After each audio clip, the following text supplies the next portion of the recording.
Vamos abrir o debate. Claro.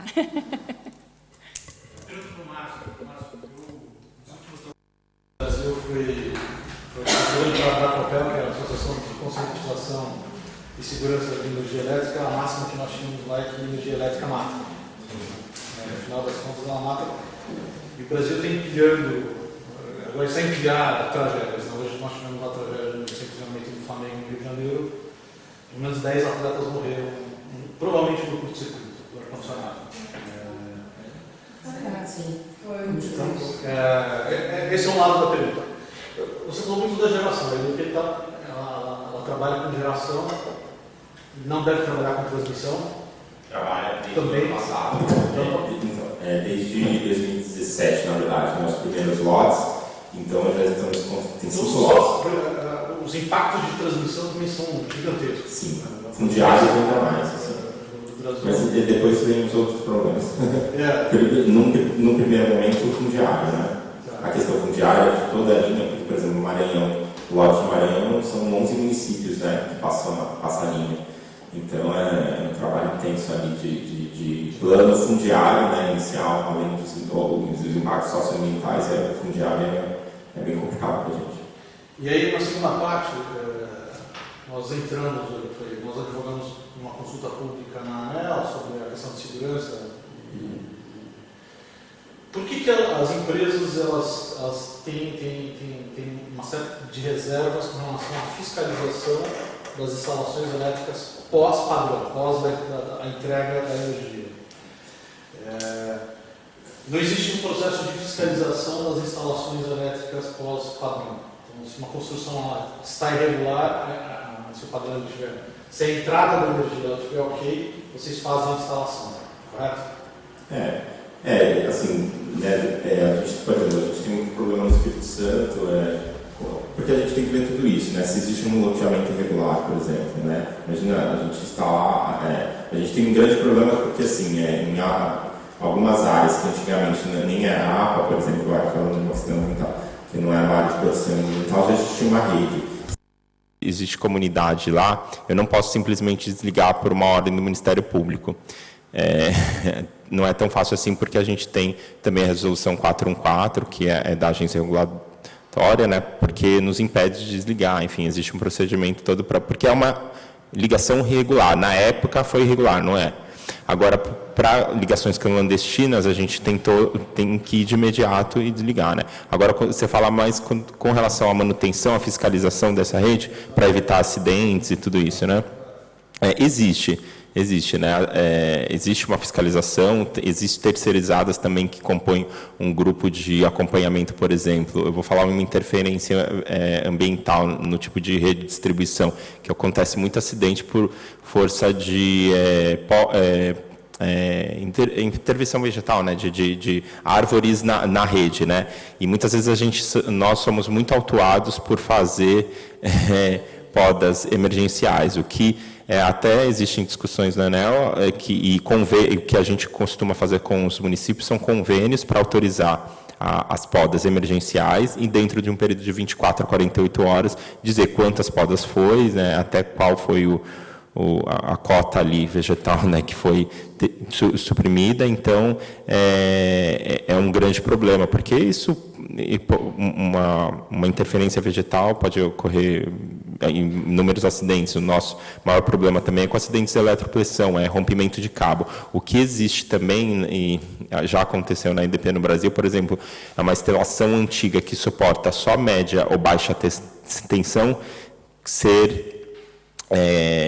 enfim, lançada uma energia de alta tensão, numa estrutura totalmente de baixa e média tensão. Eu vou falar que recentemente aconteceu no Espírito Santo, esse cabo se rompeu numa madrugada e acabou ocasionando a morte de uma pessoa que estava de moto. Essa moto foi... Bom, que sai em imprensa, enfim, eu estou falando algo que acontece com toda a redistribuição em São Paulo, né? Porque existe a fiscalização, mas muita, por exemplo, no Espírito Santo, Itapemirim, que aconteceu, é uma área bem rural, na verdade, porque Cachoeiro de Itapemirim é mais urbano.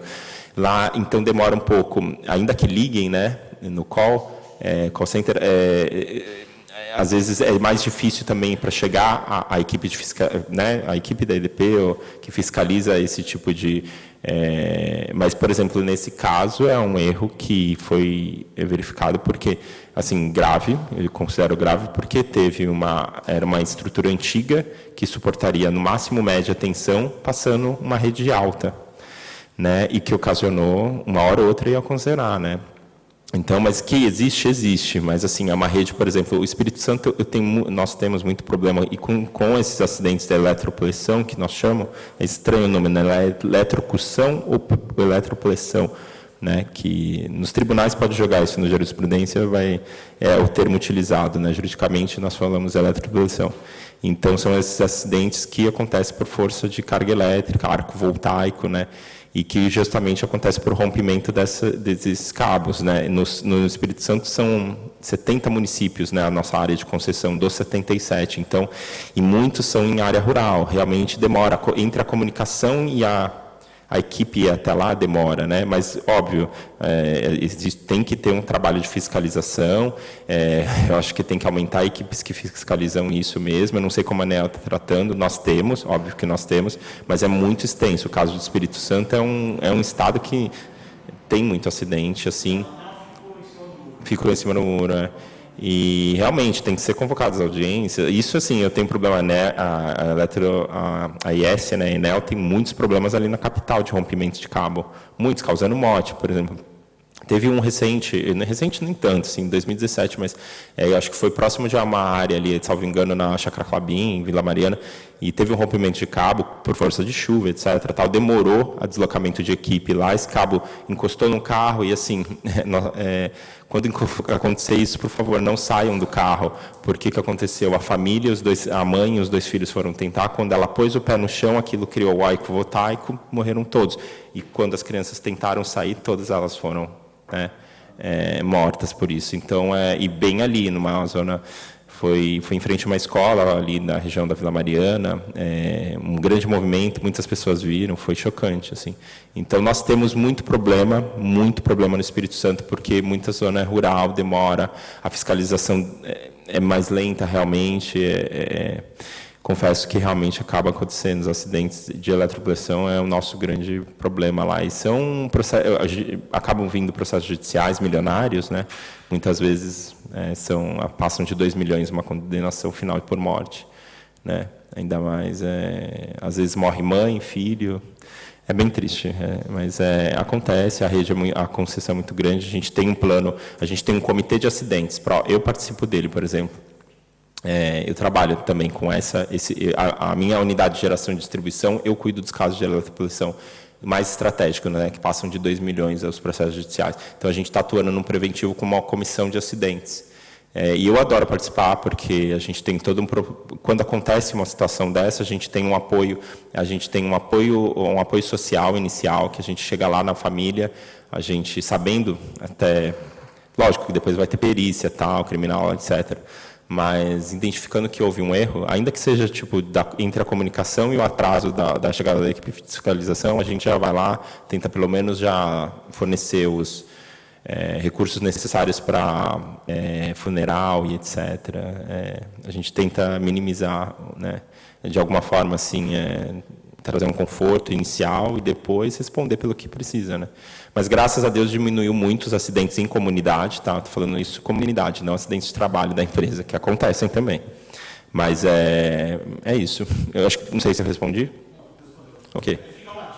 Tá. Morrem mais pessoas de choque elétrico no Brasil do que de dengue. Isso vai aparecer muito mais na mídia, as pessoas que morrem de dengue do que de choque elétrico. Existe uma estimativa que se morrem aproximadamente 3 mil pessoas por ano de choque elétrico no Brasil. Mais alguma questão? Eu tenho uma questão para a doutora Paula. Eu lembro que quando a gente conversou para a vinda dela para palestrar conosco, e que prontamente ela aceitou o convite de imediato e já veio com essa ideia de apresentar esse tema, eu lembrei de quando eu estava no estado de Minas Gerais. Eu fui durante um tempo funcionária pública do estado de Minas Gerais, e a gente questionou a possibilidade de usar a ISO, por exemplo, no caso a ISO 14001, como um critério no processo de licitação, que é o concurso de vocês aqui. E na época teve uma ampla discussão nesse sentido, e eu recentemente tive um outro contato com um elemento similar, que no Canadá eles também estão com um projeto de lei de incluir as ISOs, e aí no caso não a ISO de ambiental, no caso a 14001, mas no caso a de 19600 e que é de compliance, a ISO 19600, e a ISO 37000, que é de gestão de riscos. Também incluir esses dois instrumentos como elemento de avaliação, critério de avaliação numa concorrência pública no Canadá. Então, trazendo esses 3 tipos de certificação que envolve as 2 temáticas do seminário, que é compliance e sustentabilidade. E aí, no caso do Estado de Minas Gerais, não foi aprovado, não foi incluído a certificação, porque isso seria um elemento de discriminação e, muitas das vezes, até de desequilíbrio econômico em relação às empresas. Porque a de Convir, não sei quem já trabalhou com o processo de certificação, não é um processo barato. Logo, são empresas de médio e grande porte, algumas de pequeno porte, mas que tenha uma especificidade muito grande no seu processo produtivo e que exijam essa certificação para tê-las. Então, que criaria um gap muito grande entre as empresas no processo de contratação, da possibilidade, não é nem de contratação, da possibilidade de participar de um processo de licitação. E, recentemente, eu estive aqui em Lisboa, eu estava ficando mais em Porto, mas eu participei de um seminário aqui, e questionou-se também a questão de critérios de compliance, ser exigidos critérios de compliance das empresas, nem levou-se em consideração a certificação propriamente dita, mas critérios de compliance das empresas para se criar até um processo de carteirização. O que ele quis dizer com isso? O que a pessoa quis dizer com isso? Que a partir do momento que eu começasse a criar, vamos dizer, uma Petrobras, hoje a Petrobras tem N critérios para contratar seus fornecedores, e a partir do momento que ela começasse a colocar ou usar até due diligências para poder, e aí no caso é uma disfunção da utilização do instrumento, tá? Utilizando determinados critérios para justamente expurgar do seu processo de concorrência determinadas empresas sobre a argumentação desses elementos. E aí é justamente, obviamente, desvirtuando. Então, óbvio que a gente não vai aqui agora usar a sustentabilidade e a compliance como vilão num processo de contratação, não é nada disso, um processo de leilão ou de concorrência. Mas na verdade, a utilização de uma forma disruptiva, de uma forma de uma disfunção da utilização desses elementos para criar uma concorrência desequilibrada e, talvez, dependendo da situação, até ilegal. Então, eu queria que você comentasse um pouquinho a respeito disso, a respeito desses 2 elementos, tanto do ponto de vista da compliance, que isso pode chegar até aqui também, esse processo canadense, da ISO 14000, e também até que ponto isso não poderia gerar uma carteirização. Muito bem. Quanto à questão da ISO, neste momento, no Código de Contratação Pública, na minha opinião, nós já temos como colocar, tanto quanto nas especificações técnicas, quanto na questão da escolha do procedimento. Por exemplo, neste caso específico, como a Grace disse muito bem, só algumas empresas estariam capacitadas... Muito bem. Capacitadas, qualificadas, vamos lhe chamar assim, qualificadas para apresentar-se a concurso. Apesar da regra na contratação ser o concurso público, que é aberto a todos, existem outros procedimentos, e um deles é o concurso limitado com prévia qualificação, que nos permite exatamente fazer isso, que é colocar uma série de critérios que tem a ver com o quê? Com a própria entidade, com o próprio sujeito, se tem a certificação Y, se tem outros tipos de certificações, que não precisa ser ambiental, podem ser outros até. Acontece muito, por exemplo, nas construções, empreitadas, porque eu preciso de uma pessoa que faça uma ponte, não basta ser um empreiteiro, tem que ter uma série de certificações que lhe permitem apresentar proposta a concurso. Então, o que vai acontecer? Se eu optar por um concurso com prévia qualificação, eu já estou, a partida, vou colocar a questão da certificação, se me interessar, e já estou a limitar unicamente as entidades que vão ser capazes de realizar o serviço, a aquisição de bens ou a empreitada da forma como eu pretendo, com a qualidade que eu pretendo, ambiental, no caso. Então, isso já é possível e este tipo de concurso é permitido no Código, tu apenas tem que seguir as regras e tem que estar tudo estipulado no caderno de encargos. Não obstante, também pode estar, a questão das certificações também podem estar previstas como especificações técnicas, desde que eu consiga o quê? Definir exatamente que esta certificação está relacionada com o objeto do que eu vou contratar.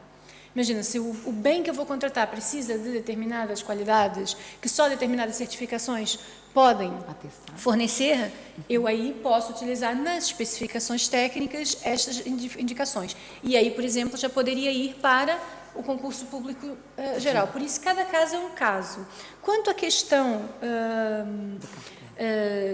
da vida do contrato, no fundo, nós também temos, e eu passei aqui com o tempo, uma possibilidade, uma previsão no Código que nos fala não só da formação do contrato, mas também da execução do contrato, que é muito interessante, que diz-nos que estas condições, podem ser previstas condições de execução do contrato, de forma a garantir o melhor resultado ambiental. Ou seja, eu vou avaliar, ou melhor, vou impor regras de execução. E nessas regras de execução eu vou ter em consideração aqui uma série de fatores que vão me permitir, a longo prazo, durante o ciclo de vida do produto, ter uma eficiência ambiental. E isso também pode ser levado em consideração no concurso público atual. Então, aqui uma série de mecanismos, claro que cada situação tem que ser analisada pormenorizadamente para não cairmos exatamente nisso que a Grace estava a dizer, para que isto não seja usado como uma forma discriminatória, só para afastar as outras empresas. Porque não é essa a intenção, é fomentar uma série de novas empresas e de novos serviços que, de outra forma, também, até muitas vezes, porque a nível de contratação pública, antigamente, um dos critérios que era mais utilizado era o do preço. E se nós formos pôr bens com questões ambientais e bens sem preocupações ambientais, o preço, o que vai ser mais baixo, geralmente, é o que não tem questões ambientais. Ora, isso fazia com que eles ganhassem a partida. Então, agora, nós já começamos a entrar numa preocupação de que o critério de qualificação seja um critério de qualidade-preço, exatamente para me permitir incluir especificações ambientais, não só outras também, mas ambientais, e que, assim, todo o ciclo de vida daquilo que se está a adquirir seja ponderado, e não só o momento da aquisição. Tá bem? Posso fazer uma Pode, querida. colocação? Debate. E como, aqui na União Europeia, como que está em relação aos custos? Porque você impor restrições ambientais, elas ou acontece uma reserva de mercado, porque a empresa que, às vezes, 1, 2, 3 empresas, elas podem ampliar muito o custo disso e começar a inviabilizar a contratação para o Estado. Como que está essa discussão aqui? Bem, como eu vou dizer há pouco, há 2 critérios na contratação pública. Um é o do preço e um é o da qualidade de preço. Na última alteração do Código de Contratação, das diretivas de contratação pública, houve um grande movimento para se eliminar o critério do preço, de forma a que todo produto que fosse adquirido fosse feito pelo critério qualidade-preço, que é mais complexo, mas que também permite-me analisar as qualidades do próprio produto e não apenas o baixo preço. Por quê? Quando eu analiso só o baixo preço, geralmente os produtos que vão ter uma repercussão melhor são deixados do lado. A ideia destas diretivas é analisar o ciclo de vida, porque há um certo conjunto de produtos que, mesmo sendo mais caro, por exemplo, me fazem poupar mais água. Sim. Então, se me fazem poupar mais água, eu vou ganhar no ciclo de vida do produto. E há outras questões também. Então, houve uma tentativa de retirar a questão do critério preço. Não se conseguiu, como se verificou, mas cada vez mais se pretende fomentar a aquisição pelo critério de qualidade-preço, exatamente para que não haja, por um lado, um monopólio de um conjunto de empresas que, por apresentarem determinadas qualidades ambientais, consigam ter facilidade no mercado. Por quê? Porque o preço também vai ser analisado, mas também para permitir que estas empresas consigam chegar ao mercado. Caso contrário, elas vão ficar sempre fora do ranking. Fora da concorrência. É. Mais algum comentário, gente? Bom, antes de agradecer a presença de todos, eu queria só fazer um comentário. A língua portuguesa ela é muito rica e ela permite várias interpretações. E talvez eu tenha sido mal interpretada hoje quando eu comentei que a gente estaria fechando um ciclo de seminários com chave de ouro. Porque hoje a gente encerra o 4º dia de seminário, uma sequência de seminários, 2 integrais ao dia, né, a integralidade do dia, e 2 na parte da tarde. E que é claro que esse encerramento do ciclo de seminários não quer dizer um encerramento do ciclo de discussões e de todas as atividades que a gente pretende fazer após esse seminário. Uma vez que é sabido, até pela equipe daqui que compôs esse seminário, que nós fomos convidados pela Universidade Lusófona para a gente produzir um material escrito, para que isso seja transformado depois num livro que a universidade vai publicar, no material de divulgação da própria universidade. Eles têm uma revista própria. Bem como na Universidade de Coimbra ontem, também nós fomos convidados a criar um e-book. Na verdade, eles não têm a parte impressa, mas uma parte eletrônica, assim como aqui também na universidade, na Faculdade de Direito da Universidade Nova de Lisboa. Isso também já tinha sido pré-alinhado com o professor Jorge Gouveia, da gente produzir. E aí são textos mais simples, né, no sentido assim, 10, 15 páginas menores, até porque são vários palestrantes, para que não seja um material tão extensivo assim, e que permita também ter imagens, ter gráficos, para disseminar o máximo possível as informações que foram passadas aqui. Então, quando eu me referi da gente encerrar com chave de ouro, é encerrar com chave de ouro esse ciclo de seminários que iniciou-se, nessa terça-feira dessa semana. Bom, muito obrigada. Gostaria de agradecer a presença de todos vocês que ficaram até o final aqui com a gente. É muito gratificante. Eu, como professora, a doutora Paula também é professora, é muito gratificante, mesmo que seja para uma pessoa, a gente está aqui transmitindo um pouquinho de conhecimento, um pouquinho de informação, havendo uma troca de experiência. O doutor Luiz contribuiu muito com a gente, participou muito com a gente. Então, isso, independente de ser 1, 2, 10, 20, 200 pessoas, não é esse o objetivo nosso. Se tiver uma pessoa aqui participando e incorporando um pouquinho de conhecimento, isso para a gente já é extremamente gratificante. Então, muito obrigada e bom final de semana a todos.